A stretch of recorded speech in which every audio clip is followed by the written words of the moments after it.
കുടുംബശ്രീയും കുഞ്ഞാടും. ഈ സിനിമ കാണാൻ പ്രധാന കാരണം ഞാനിപ്പോൾ സുരേഷ് തിരുവല്ല എന്ന് പറയുന്ന ഡയറക്ടർ 4-ാമത്തെ പടം കെട്ടുകാഴ്ചയിൽ സെൻട്രൽ ക്യാരക്ടർ ചെയ്തിട്ടുണ്ട്. അപ്പോൾ അതിൽ എന്നോടൊപ്പം ചെയ്ത സരിത രാജീവ് നോക്കിയ പാട്ടുകാരി, ചിത്രയെ പോലെ പാടുന്ന പാട്ടുകാരിയാണ് സരിത രാജീവ്. പുള്ളിക്കാരത്തിൽ നല്ലൊരു വേഷം ചെയ്തിട്ടുണ്ട്. പിന്നെ ബിഗ് ബോസിൽ എൻ്റെ കൂടെ ചെയ്തിരുന്ന ഷാജു നവോദയ, പ്രഭാഷണ ഷാജി, അദ്ദേഹമുണ്ട്. പിന്നെ സൂപ്പർ ജിമ്മി എന്ന് പറഞ്ഞ് ഇപ്പോൾ ഇറങ്ങാൻ പോകുന്ന അനൂപ് പുരുഷോത്തമ സിനിമയിൽ ഞാൻ നെഗറ്റീവ് ക്യാരക്ടർ ചെയ്തിട്ടുണ്ട്. അതിൽ എന്നോടൊപ്പം ചെയ്ത ജയകൃഷ്ണൻ ചേട്ടൻ ഇതിനകത്ത് നല്ലൊരു ക്യാരക്ടർ ചെയ്തിട്ടുണ്ട്. അങ്ങനെ നമ്മുടെ സുഹൃത്തുക്കളുള്ളതുകൊണ്ട് അവർ വിളിച്ചു പറഞ്ഞു, ഞാനിങ്ങനെ കാണാനായിട്ട് വന്നു. പക്ഷേ ഇത് നമ്മുടെ എന്താ പറയുക, നമ്മുടെ പലരുടെയും കുടുംബങ്ങളിൽ, നമുക്കറിയാവുന്ന പല കുടുംബങ്ങളിൽ നടക്കുന്ന ചില ഇൻസിഡൻസുകൾ, അതിനെക്കുറിച്ച് ഞാൻ പറഞ്ഞാൽ ശരിയാകത്തില്ല. ആ ഇൻസിഡൻസുകളെല്ലാം കൂടെ കോർത്തിണക്കിക്കൊണ്ട് ഇതിൻ്റെ ഡയറക്ടർ എൻ്റെ നാട്ടുകാരനാണ്, തിരുവനന്തപുരത്ത് ആറ്റിങ്ങൽ ചിറങ്ങിലുള്ളതാണ് SP മഹേഷ് സാറ്. അപ്പോൾ നല്ല രീതിയിൽ എന്നുവെച്ചാൽ നമുക്ക് ഹൃദയസ്പർശിയായിട്ട് പലപ്പോഴും ഇന്ന സാധനങ്ങൾ നമ്മുടെ ലൈഫിന് ബന്ധപ്പെട്ടതാണല്ലോ നമുക്കറിയാവുന്ന കഥയാണ്. അപ്പോൾ അതിന് റിയലിസ്റ്റിക് ആയിട്ടുള്ള ഒരു ഫാമിലി എൻ്റർടൈനറായിട്ടാണ് കുടുംബശ്രീയും പിന്നെ കുഞ്ഞാടും അല്ലേ. നല്ല ഫിലിമാണ്.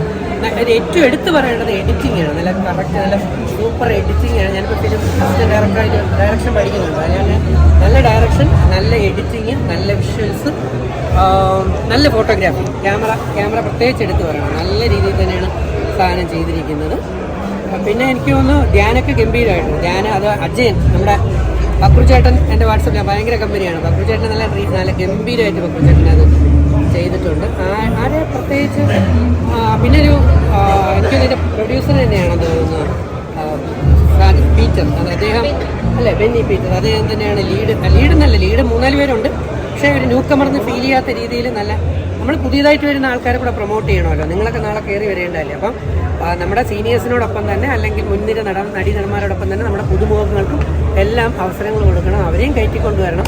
അങ്ങനെ ഞാൻ ബിഗ് ബോസിൽ പറഞ്ഞ പോലെ കിങ് മേക്കർ, ഫ്യൂച്ചറിൽ ഞാനും പ്രൊഡക്ഷൻ ഹൗസൊക്കെ തുടങ്ങണമെന്ന് ആഗ്രഹിക്കുന്ന ആൾ തന്നെയാണ്. അപ്പോൾ ഞാൻ കൂടുതലും ന്യൂ കമേഴ്സിനായിരിക്കും സാധ്യത കൊടുക്കുക. അപ്പോൾ എൻ്റെ ഡയറക്ഷനെ എല്ലാ ഫീൽഡും ഞാൻ പഠിക്കുന്നുണ്ട്. അങ്ങനെ ഇത് കാണണമെന്ന് എൻ്റെ കൂടെയുള്ള ആർട്ടിസ്റ്റുകൾ പറഞ്ഞുകൊണ്ടാണ് വന്നത്. എനിക്ക് ഭയങ്കരമായിട്ട് ഇഷ്ടപ്പെട്ടു. പിന്നെ ഞാൻ ഒരു കാര്യം പറയാൻ, ഭയങ്കര മാസ് പടങ്ങൾ കമ്പയർ ചെയ്യരുത്. പല കാറ്റഗറിയിലുള്ള ജോണറിലുള്ള പടങ്ങൾ വരുന്നു. ഇതൊരു ഫാമിലി എൻ്റർടൈനറാണ്. ഒരുപാട് നെഗറ്റീവ് കമന്റ്സ് ഒക്കെ അതിന്റെ ട്രെയിലറിന് എനിക്കത് ചെറിയ ഡൗട്ട് ഉണ്ടായിരുന്നു, എന്തായിരിക്കും എന്നുള്ളത് ഒരു ഡൗട്ട് ഉണ്ടായിരുന്നു. പക്ഷെ പടം ഞാൻ ഒന്നും കൂടി പോയി കാണണം എന്ന് വിചാരിക്കുക. അത്ര രസമുണ്ട്, കണ്ടിരിക്കാനുണ്ട്, എന്താ പറയാ, മനസ്സ് നിറഞ്ഞു. കാണാനുണ്ട്, ചിരിക്കാനുണ്ട്. അതിൽ നമ്മുടെ പണ്ടത്തെ ശ്രീനിവാസന്റെ പോലത്തെ ഒരു സംശയരോഗത്തിന്റെ ഒരു ക്യാരക്ടർ ഉണ്ട്. എല്ലാവരും നന്നായിട്ടുണ്ട്. Totally super. അതാ പറയാനുള്ളൂ. കുടുംബശ്രീയും കുഞ്ഞാടും ശരിക്കും പറഞ്ഞു കഴിഞ്ഞാൽ ഒരു ഫാമിലി ഓറിയന്റഡ് ആയിട്ടുള്ള ഒരു പടമാണ്. സാധാരണ കുടുംബ സദസ്സുകളിൽ നടക്കുന്ന പല പ്രോബ്ലംസുമാണ് ഇതിലെ മെയിനായിട്ടുള്ള പ്രതിപാദ്യം. കാരണം പ്രത്യേകിച്ച് ഒത്തിരി ആളുകൾക്ക് ഈ സിനിമയിലൊരു അവസരം കൊടുത്തിട്ടുണ്ട്.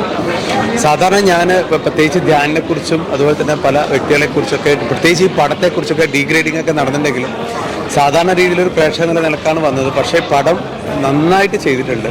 പ്രത്യേകിച്ച് ബെന്നി പീറ്റേഴ്സ് എന്ന് പറഞ്ഞു കഴിഞ്ഞാൽ ഒരു വ്യക്തി, പ്രൊഡ്യൂസറും കൂടിയാണ്. അദ്ദേഹം നന്നായിട്ട് ഫാമിലി ആയിട്ടുള്ള കാര്യങ്ങൾ കൈകാര്യം ചെയ്തിട്ടുണ്ട്. പിന്നെ മഹേഷ് ഏട്ടൻ, ചങ്ങാതിപ്പൂച്ച, 2-4-5 പടങ്ങൾ അദ്ദേഹം ഡയറക്റ്റ് ചെയ്ത ഒരു വ്യക്തിയാണ്.